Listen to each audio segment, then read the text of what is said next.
Okay, what I'm going to move on to next is optimizing the library because once you've actually got a paying student in your website, in your world, okay, it is so much easier to upsell them onto something else, okay? People who have already purchased from you are 10 to 15 times more likely to purchase something else from you in the future.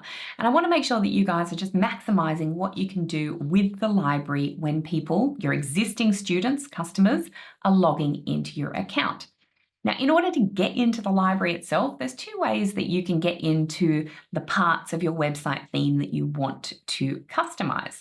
So here we're inside of website, we're in that design area where it brings up the theme. I'm ignoring the homepage in here, but there are other parts in here that I do want to customize, like the library and the blog. Now, if you go into it from this design area, you can click to customize. It opens up like this. And then each area of the website theme that you want to edit, you would use this little drop down at the top here. Okay, so we've got the home, you've got the library, member directory, announcements. I don't tend to use those. The areas of the blog that you'd like to customize, the generic thank you page post-purchase, login, the 404. A lot of people would not have page. I have a very old account, so you can probably ignore that.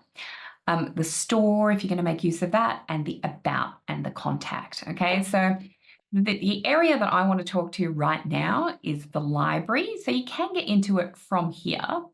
But if you are customizing the active theme on your account, and by active, I mean the one that's sitting up here rather than sitting down here, the other way that you can get in to customize each of the components of your website theme is to click onto the website pages tab over here in your sidebar. And then it's going to open up like this. Okay, so a minute ago we were looking at the landing page tab and those standalone pages. Now we're on the website tab. And this is just like a bit of a shortcut to get into that particular area of the website theme that you want to update. I find it quicker to go in through here. So we're going to go and update the library rather than to go in through here and use this drop down. Okay, that's just a little bit slower. We're all busy entrepreneurs. If I can save a couple of seconds, I always will. So from this library, you would go in, you'd hit the paint palette here. Just open it up as a new tab for us. And wait patiently. All right. So we're inside of the library. Now you can see here, normally you'd have like your course products showing here, over here in, let me just turn my highlighter back on, inside of that little products section. And the products section, by the way, is not a section that can be deleted, okay? Your site needs this little section inside of the library to function. Okay, so if I click those three little dots, often you would have like the ability to duplicate, or to hide or to delete the section. You can't do that with products because then your library will be broken. But in this particular demo account of mine, I don't actually have any products set up. But if you do, your products are going to show in here between this hero section and this blue section, okay? That you would have this second section in there for products. Now, we're going to skip over that bit, okay? Because that's not what we're talking about today. What we're talking about is getting students or customers who are logging in to the library to know about other products, services, offers that you have, and hopefully to upsell them into other things. So I've created inside of this particular template design two recommended sections, okay? So I've got like recommended programs, recommended products. And in this first section here, over here, I've just called it Offer Storefront. If I click into that, you can see that inside of this section, I've used offer blocks. And if I go down into this other section underneath, I've used card blocks, okay? And I've set it up in two different ways intentionally so that I can explain the difference. Now, if you set it up as offer blocks, okay, anytime somebody logs into the library, they're going to see whatever you have listed here. I click into this first one, we'll just link to an offer. Like this. Okay, now with offer blocks, you can only connect to an offer. Okay, you can't link out to a sales page or where else would you maybe want to link to? Just a landing page in general or a URL or whatever.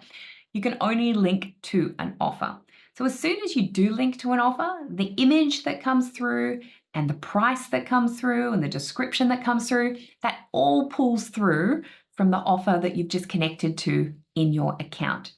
Now, for a low ticket thing like, a coaching call, for example, connecting straight to an offer would usually be fine. But there'll be times when you feel like you really need to send them to a sales page first. If it's a $2,000 thing or even a few $100s, you're probably going to want to lay out nicely on a sales page the reasons why someone should buy it. Offer blocks won't work in that case, okay? What an offer block is great for is linking to something that people are already familiar with or it's low ticket. And then over here in the sidebar, you can check this little box on offer blocks, okay? You can't do it on card blocks, but you can do it on offer blocks to say, don't show if currently owned. So if you've linked to 3 different offers along here, and as the student, I log in, but I already own this one, I'm only going to see these 2 that you have linked to, right? So that's a really cool little feature, but just the limitation is you can only link direct to an offer. Let me just take that out before I break my template, get in trouble later with the team. Okay, and then we come down here to this other way that I set it up, where instead of using offer blocks, I used card blocks. Now with card blocks, you can see here, card action. If somebody was to click on the card, you can have it go to a sales page or to a checkout or to a URL that's off your Kajabi site somewhere else. Okay, you get all the standard actions. Okay, so it is a lot more flexible. You would upload your own image into here. You'd put your own description. If you want to state the price, you'd put that here as well. Okay, so you would manually add the content for a card block. But the limitation with this one is you don't have that little checkbox here that says, don't show if currently owned, okay? Because the Kajabi site wouldn't know that because we're not linking to an offer, okay? We're linking to anywhere at all, okay? So even if the student logs in and they already own, one of these 3 things that you're talking about, it's still going to display all 3 for them. But I do personally prefer the card blocks and the versatility to link out to landing pages or wherever it is, your Calendly, wherever it is that you might like to link to. And then I just manually add in the image and the description and the price. Okay, so that's all I wanted to say on optimizing your library, and we will be right back.